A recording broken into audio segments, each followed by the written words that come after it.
Onufriy Stepanov was a Siberian Cossack and explorer of the Amur River. For background, see Russian Manchu border conflicts. 1653, after Yerofey Khabarov's arrest and departure to Moscow in the fall of 1653, Onufriy Stepanov was appointed his deputy in the region of Dauria and put in charge of the 320 men who remained there. Stepanov and his men suffered privations without enough grain and timber, so they decided to sail down the Amur River beyond the Sungari River to the Ducher country in order to procure food and building materials. Stepanov succeeded in his mission, but not without skirmishes with the Duchers, exacting a considerable yasik from them. Here he built winter quarters. 1654. In the summer of 1654, Stepanov sailed back to the Sungari River to find grain and was joined by another band of 50 Cossacks.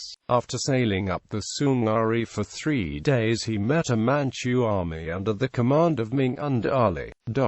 A river battle ensued, and Stepanov and his men came off victorious, but the remaining Manchu forces went ashore and entrenched themselves. The Cossacks made an attempt to besiege the trenches, but sustained losses and had to retreat downriver, where they were joined by 30 men under Sotnik Beketov. He retreated up the Amur, past the Zayu to the mouth of the Amur River, and wintered at the half-ruined Amur fortress. 1655. Fearing attack, Stepanov began rebuilding the desolate settlement and its fortifications. These precautions paid off when a Manchurian army of 10,000 soldiers led by Manchu besieged the Amur fortress on March 13. 1655. The outnumbered defenders repulsed several assaults, but the Manchus ran short of food and lifted the siege on April 3, 1655, after destroying the Russian boats. 1655–58. After this incident, Stepanov ordered a few of his men to travel to Moscow and deliver the yasik collected during his stay in the Amur region. Meanwhile, 50 Tomsk Cossacks led by a Boyarson Fyodor Pushkin joined Onufriy Stepanov. Once again, Stepanov headed towards the grain-rich region of the Sungari River. After having refreshed his supplies, Stepanov and his men made the way to the Gilyuk country on the lower Amur. There, the Cossacks built a fort and collected a yasik consisting of sable, red and silver fox fur. Meanwhile, the living conditions along the Amur River grew worse from year to year because most of the native population had been impoverished by the Cossacks' exactions and had left the area. Also, Stepanov found out that the Dors and Duchers had been resettled by the order of the Shunshi Emperor from the Amur River to the Kurga River. Thus, the Amur region became almost completely deserted. The shores of the Sungari River in particular, an increasing number of outlaws in the area would prey on both the natives and the legal Cossacks.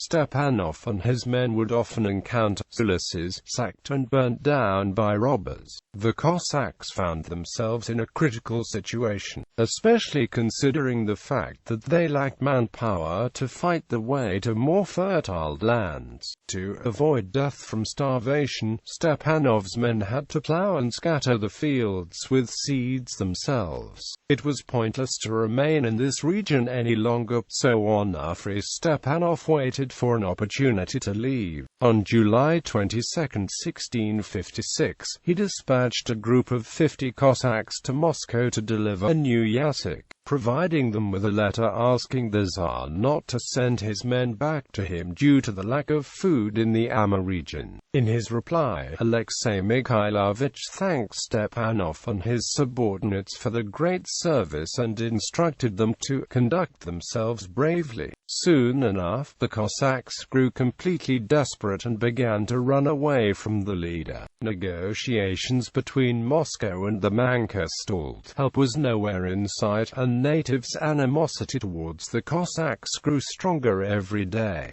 1658, Stepanov began preparations for an advance towards a region with a more favorable and friendly environment. On June 30, 1658, below the mouth of the Sungari, Stepanov's 11-boat fleet with 500 Cossacks aboard was surrounded by 40 boats of the King General Sahuta, with some 1,400 Manchu and Korean soldiers aboard, armed with cannons and harquebuses. Exhausted and demoralized, Onufriy Stepanov and his Cossacks could not offer any serious resistance and were defeated by the larger enemy force. Stepanov was either killed during the fight or drowned while trying to cross the Amur River. The Manchus captured the Russians' Yasik and released over 100 Ducher women kept by the Cossacks on the boats. 270 Russians were lost and 222 escaped, of whom 180 formed themselves into outlaw bands that lived by raiding the natives in the Dauria area until they were largely wiped out by the Manchus.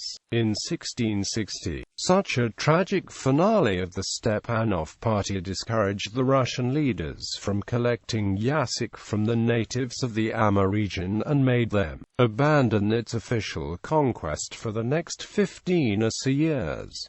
A number of Cossacks continued to live and raid in the area unofficially.